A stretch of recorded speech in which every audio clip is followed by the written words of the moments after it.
अस्सलाम वालेकुम। Poultry doctors में खुश आमदीद।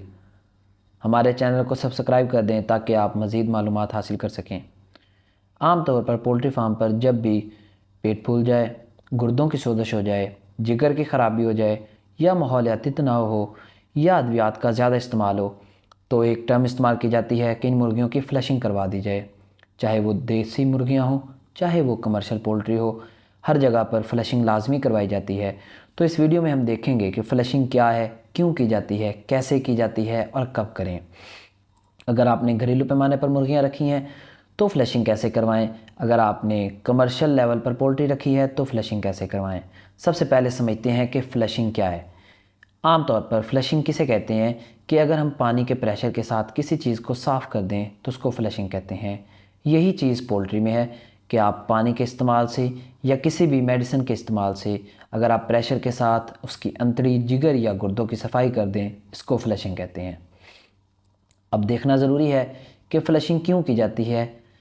फ़्लशिंग पेट के फूल जाने से, गुर्दों की सोजश होने की वजह से, जिगर की ख़राबी होने की वजह से, अंतड़ियों में मौजूद जहर को ख़त्म करने के लिए, जरासीम के ख़ात्मे के लिए, इसके अलावा अगर मादनियात, कैल्शियम वगैरह या कोई भी नमकियात जिसम में स्टोर होना स्टार्ट हो जाए, जिसको गाउट कहते हैं, उसकी सफाई के लिए फ़्लशिंग की जाती है।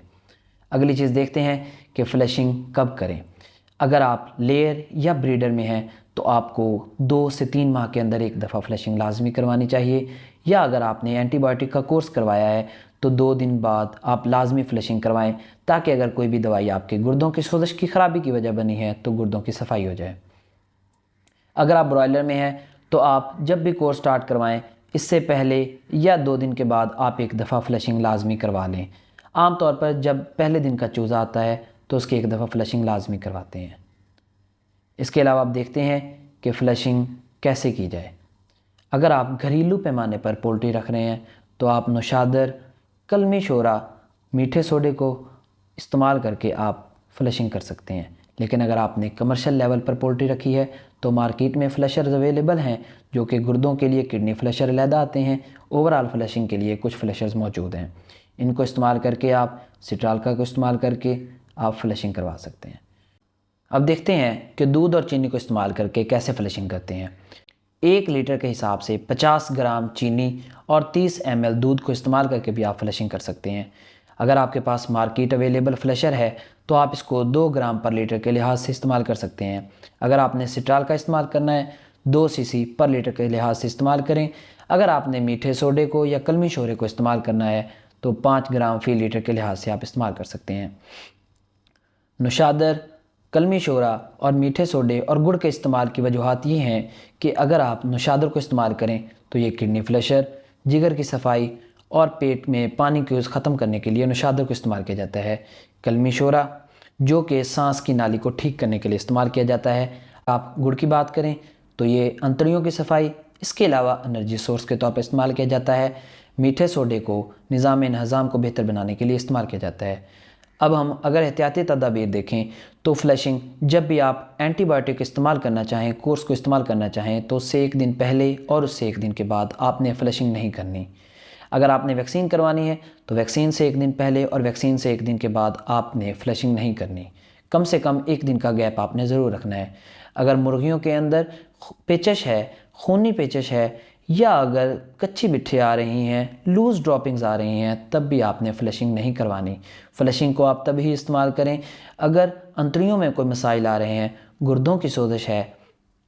इसके अलावा अब हम देखते हैं कि मुर्गियों में गुर्दों की सोजश ज़्यादातर क्यों पाई जाती है।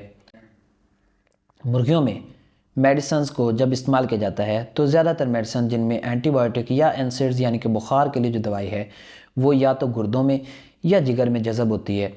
इनमें जज़ब होने की वजह से ज़्यादातर गुर्दों की सोजश हो जाती है या जिगर ख़राब हो जाता है। हम मुर्गियों में प्रोटीन की मिकदार ज़्यादा खिलाते हैं।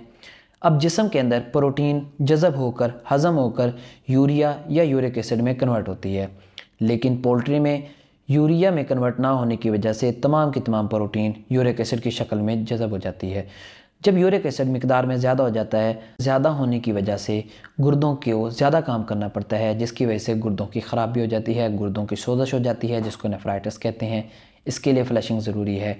अगर मिसाल के तौर पर आपके फ्लाक में इन्फेक्शस ब्रोंकाइटिस का मसला आया है तो इन्फेक्शस ब्रोंकाइटिस गुर्दों को भी मुतासर करती है, जिसकी वजह से गुर्दों की सोजश हो जाती है। आप उसके लिए भी फ़्लशिंग को इस्तेमाल कर सकते हैं। इसके अलावा आप सिट्रालका और सिरके को भी इस्तेमाल कर सकते हैं।